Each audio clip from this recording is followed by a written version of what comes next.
Imagine a child standing at the edge of a playground. Kids run past like a small, joyful hurricane, laughing, shouting, calling each other's names. The world seems so easy for them, so natural. But one child stands still, hands tight on their backpack straps, feet slightly turned inward. Eyes follow the others, not with disinterest, but with longing. They want to join. They imagine walking up, saying, "Can I play?" They imagine being welcomed. But inside them, something invisible rises, a knot in the stomach. Warm cheeks, a heartbeat that suddenly feels too loud.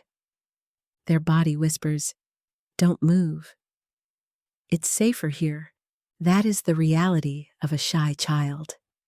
Not a child who doesn't want connection, but a child whose nervous system reacts as if connection is danger. What we call shyness is often this: a battle between desire and fear. Desire, I want to belong. Fear, what if I'm rejected? Adults often misunderstand this. They think the child is choosing to be quiet. But silence is not a choice. It's a survival response. Shyness is not a personality flaw. It's a physiological reaction. When a shy child enters a social situation, their nervous system activates almost like an internal alarm system: racing heart, tight throat, flushed cheeks, thoughts freezing mid-sentence. Other children run into social interaction. A shy child must push through their own biology first. Where does it come from? Psychologists say shyness is shaped by two things: temperament, born sensitive. Some children are more sensitive to sound, tension, emotion, change, experience, learned behavior. Maybe they were judged. Maybe they felt ignored. Maybe someone made fun of them. Maybe home wasn't emotionally safe. A sensitive nervous system plus invalidating environment equals a shy child who learns it's safer to stay invisible. And here's one of the biggest misconceptions. Shyness is not the same as introversion. Introversion equals I recharge alone. Shyness equals I'm scared to be seen. You can be a shy introvert, a shy extrovert, or an outgoing introvert. A shy extrovert wants people, laughs easily with familiar faces, but freezes with new ones. On the outside, they look quiet. Inside, their mind is bursting with ideas and things they wish they could say. Shyness shapes identity early. Childhood is when we begin to label ourselves, I'm the funny one, I'm the smart one, or for the shy child, I'm the quiet one. Soon, this label becomes a story. Nobody notices me. I shouldn't speak unless I'm sure.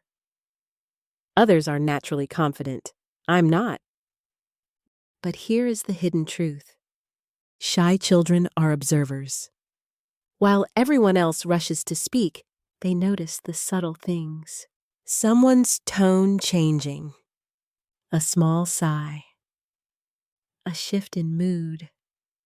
Who feels excluded? Their silence gives them awareness, and that awareness becomes a strength. Many shy children later become writers, artists, counselors, creators, empathetic leaders. Because they spent years watching, listening, learning how people work. They don't speak to fill silence. They speak when it matters. The school environment impacts them deeply. Imagine a classroom where participation equals approval. The children who speak the fastest get praise. The shy child knows the answer. Their hand almost rises, but fear presses it down. The teacher moves on. The moment passes. Others get the credit. The shy child learns, my voice doesn't matter as much. And slowly, silence becomes a habit. Not because they have nothing to say, but because saying it feels too risky. How many friendships never formed? Because a shy child couldn't make the first move? How many ideas remained unspoken? How many opportunities slipped away? Not due to lack of potential, but due to fear of being seen. The internal world of a shy child. After a social situation, they replay everything. What did I say? Did I sound strange? Why didn't I say more? They remember every detail, every reaction, every micro-expression. They don't just experience life, they analyze it, and that constant awareness becomes overwhelming. Shyness becomes a filter. Not, do I want to do this? But, how will others judge me if I try? Shy children grow up carrying emotional caution. They scan the world for safety. And yet, the deepest desire inside them is belonging. Change happens when the environment changes. Shy children don't need to be pushed. They need to be invited. A gentle, you can join us if you want. A teacher saying, your voice matters. I'd love to hear what you think. A parent saying, you don't have to be loud to be confident. Confidence grows in tiny steps. Courage is not the opposite of fear. Courage is moving while fear is still present. Many shy kids bloom later in life, when they finally find safety, not pressure. Their voice appears.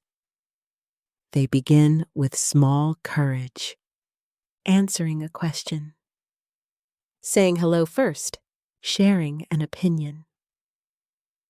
And slowly, the invisible wall dissolves. Shyness is not permanent. The brain can learn safety. With positive social experiences, support, encouragement, self-acceptance, even deeply rooted shyness softens.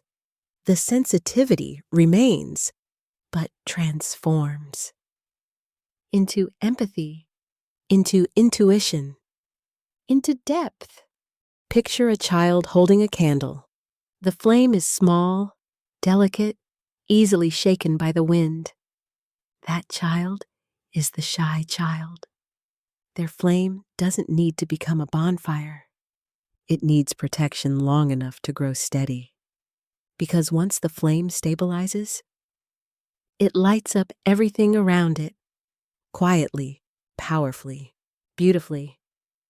If you were that child, remember, silence is not emptiness.